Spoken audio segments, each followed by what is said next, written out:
Ah, what a day to be alive in the snowy wonderland. Oh look, a sword! I wonder what this does. Hey Joe, do you want to play catch with the sword? Yeah, sure, mate. Pass it on. Alright, here we go!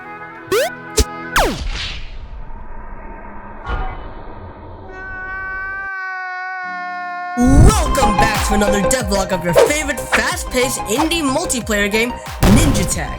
I got some huge announcements to tell you, so make sure you subscribe, like, and watch to the end of this video. Seriously, please do. This video took 2 months to make. Anyways, what have I done since the last devlog? First, Ninja Tag has been updated with a reworked fighting system. Remember the beginning clip from the last devlog?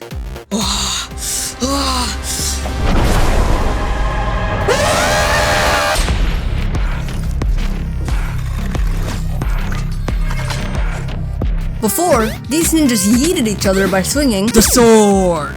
Well, after some prototyping, I found it more fun rather than swinging the sword to just yeet it across the whole map. I mean, look at this poor fella.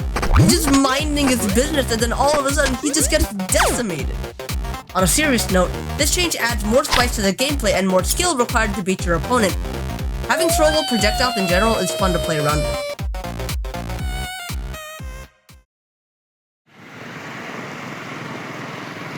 After that, I upgraded the players with the Don't Destroy Unload, or DDOL properties for short. But Juju, what is DDOL? DDOL is a function that keeps data between scenes. For example, let's say Bob receives some cookies when I click. Once I'm done with my clicking adventure, I can move on to the next scene. However, when I move on to the next scene, Bob won't carry over, and neither will his cookies.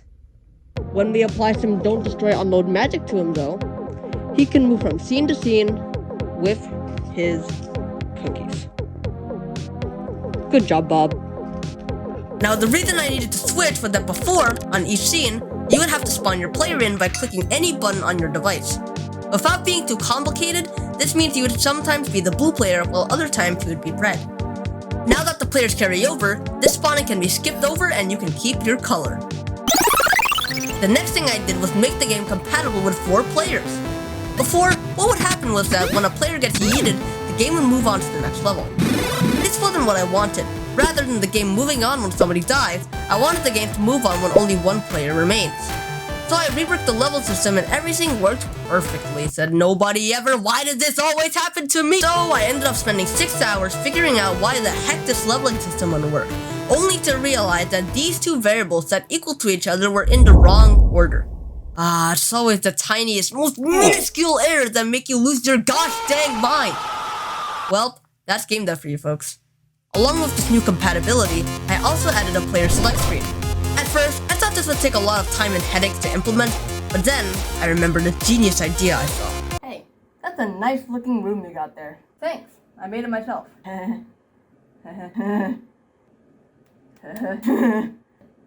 Why are we laughing? As the great philosopher and milkman Danny once said, I like ragdolls. They just make me go yes. Inspired by this, I decided to turn the players into ragdolls on deck. And after a lot of playtesting, a lot of bug fixing, and a lot of focusing on tiny details that nobody will even notice, I smashed that build button and put it on itch.io. But before I did that, things took a unique turn. I decided to take a bit of a break working on the game and started to expand my social media presence. The first thing I did was make a Discord server. Click the link in the description to join the official Juju Productions Discord server and get updates on this game, recent videos, and more.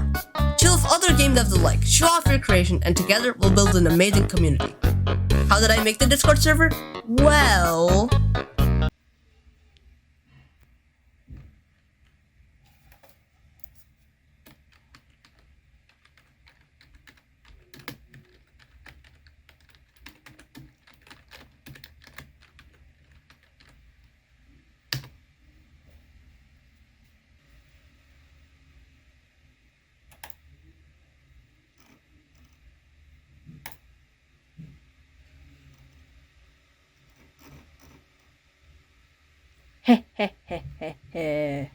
My second, even bigger announcement is I have a website. Go to 𝗗𝗘𝗦𝗡𝗥𝗦.com to check out my work, personal story, skill level, portfolio, and more. If you want to know more about me, this is a wonderful resource to use. I made the website using Wix.com, got a template, and started building. I got to say, I absolutely loved this process, and I am elated with the final result. Check it out! My third and final announcement, the biggest of them all, I'm looking for people to team with. Simply put, making a game is difficult. Making a commercial game is ambitious. And making a commercial game alone is almost impossible. And I don't want to make Ninja Tag by myself. So I'm gonna need some help. Have you ever wanted to join a studio that makes fast-paced, engaging, enjoyable experiences? A studio that takes the genre and flips it on its head? A studio that makes real, fun games? Then go to 𝗗𝗘𝗦𝗡𝗥𝗦.com/contact, fill in the survey, and try out for our team. It's free, and together we can create amazing games.